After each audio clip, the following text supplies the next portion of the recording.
राधे राधे दोस्तों, आज हम आपके लिए बृहस्पतिवार की सेठ सेठानी की कहानी लेकर आए हैं। किसी गांव में एक साहूकार रहता था जिसके घर में अन्न, वस्त्र और धन कभी किसी की कोई कमी नहीं थी। परंतु उसकी स्त्री बहुत ही कृपण थी, कभी किसी भिक्षार्थी को कुछ नहीं देती, सारे दिन घर के काम काज में लगी रहती थी। एक समय एक साधु महात्मा बृहस्पतिवार के दिन उसके द्वार पर आए और भिक्षा की याचना की।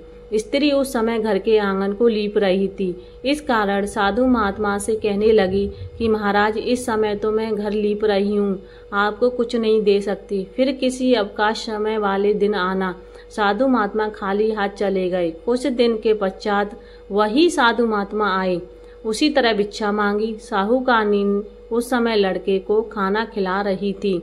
कहने लगी, महाराज मैं क्या करूं, मेरे पास अवकाश ही नहीं है, इसलिए आपको भिक्षा नहीं दे सकती। तीसरी बार महात्मा आए तो उसने उन्हें उसी तरह टालना चाहा, परंतु महात्मा जी कहने लगे कि यदि तुमको बिल्कुल ही अवकाश हो जाए तो क्या मुझको भिक्षा दोगे? साहूकारनी कहने लगी कि हाँ महाराज, यदि ऐसा हो जाए तो आपकी बड़ी कृपा होगी। साधु महात्मा जी कहने लगे कि अच्छा, मैं एक उपाय बताता हूँ। तुम बृहस्पतिवार के दिन चढ़े उठो और सारे घर में झाड़ू लगाकर कूड़ा एक कोने में जमा करके रख दो। घर में चौका इत्यादि मत लगाओ।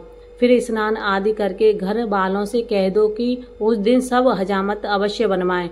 रसोई का खाना बनाकर चूल्हे के पीछे रख दो, सामने कभी मत रखना।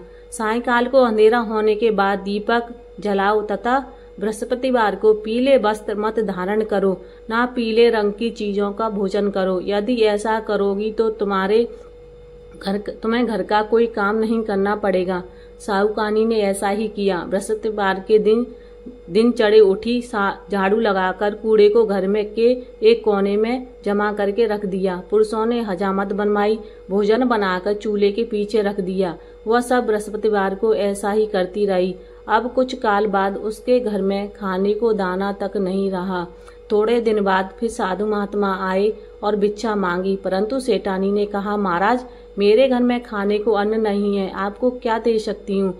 तब महात्मा ने कहा कि जब तुम्हारे घर में सब कुछ था तब भी कुछ नहीं देती थी, अब पूरा अवकाश है तब भी कुछ नहीं दे रही हो, तुम क्या चाहती हो? वह कहने लगी। तब सेठानी ने हाथ जोड़कर कहा कि महाराज, अब कोई ऐसा उपाय बताओ कि मेरे पहले जैसा धन धान्य हो जाए। अब मैं प्रतिज्ञा करती कि अगर अवश्य आप जैसा कहेंगे वैसा ही करूंगी। तब महात्मा जी बोले, बृहस्पतिवार के प्रातः काल उठकर स्नादि से निवृत्त होकर घर के गौ के गोबर से लीपो तथा घर के पुरुष हजामत न बनवाएं। भूखों को अन्न जल देती रहा करो। ठीक सायंकाल दीपक जलाओ। यदि ऐसा करोगी तो तुम्हारी सब मनोकामनाएं अवश्य पूर्ण होंगी। सेठानी ने ऐसा ही किया। उसके घर में धन धान्य वैसा ही हो गया जैसे पहला था। इस प्रकार भगवान बृहस्पति की कृपा से अनेक प्रकार के सुख भोग कर दीर्घ काल तक जीवित रही। अगर मेरा वीडियो अच्छा लगे तो लाइक एंड सब्सक्राइब और शेयर जरूर करना। राधे राधे। बोलो विष्णु भगवान की जय।